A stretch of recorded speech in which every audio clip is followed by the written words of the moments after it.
SV Union High School and Junior College welcomes students of Standard 8. In today's English Bal Bharati lesson, we are going to study Unit 3.3, The Last Leaf.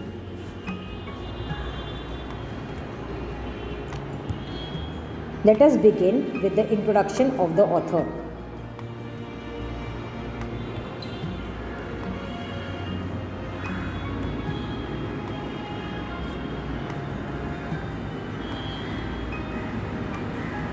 The author's name is O. Henry.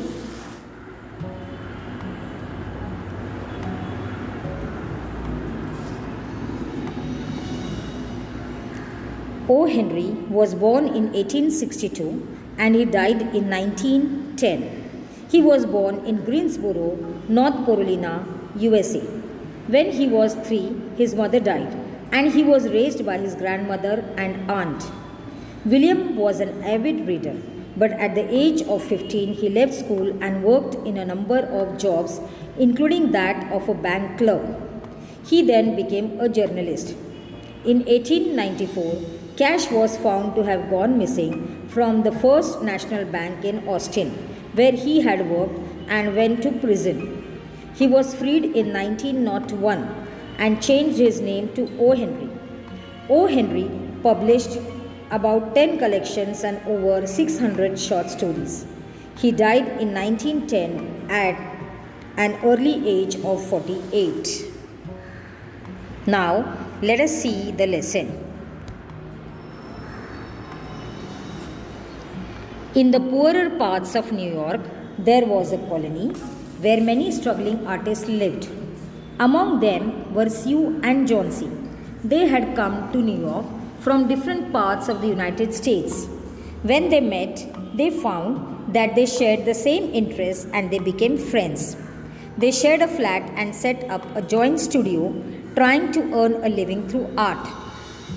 John C. was small, thin and not very strong.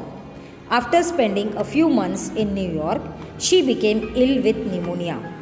In those days, it was not easy to cure pneumonia patients.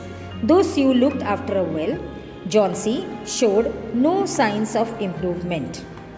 So students, we see that two struggling artists. Struggling means striving to achieve something. These two struggling artists, Sue and John C., they had come to New York and they were sharing a flat. They also had set up a joint studio. Studio means a place where artists practice their art. Now these friends, Sue and John C., they also shared the same interests. Now same interest means same likes and similar type of thinking. So they became good friends and they were trying hard to earn their living by practicing art. John C. was small, thin and not very strong. Then, after spending a few months in New York, she became ill with pneumonia. Now, pneumonia is a lung infection caused by bacterial viral infection. And in those days, we are talking about the earlier times, children. In those days, it was not easy to cure pneumonia. And John C. showed no signs of improvement. Let us see further. One day, the doctor told Sue that John C. had one chance in 10 and that chance is for her to want to live. He said, "Your little lady has made up her mind that she is not going to get well."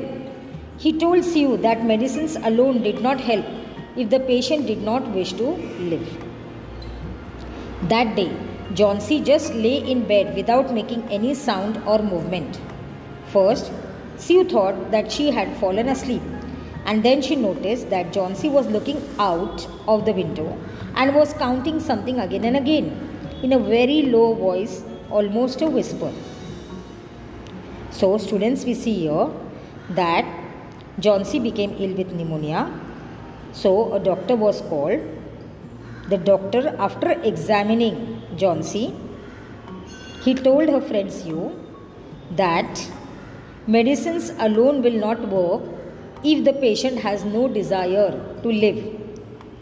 He told Sue that Johnsy has made up her mind that she is not going to get well.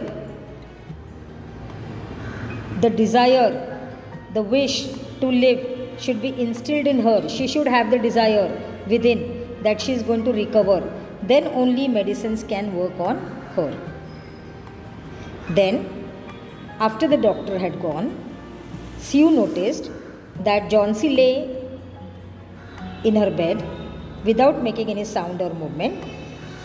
First, Sue thought that might be she has fallen asleep, but then she noticed that Johnsy was looking out of the window and she was counting something again and again in a very low voice, almost a whisper.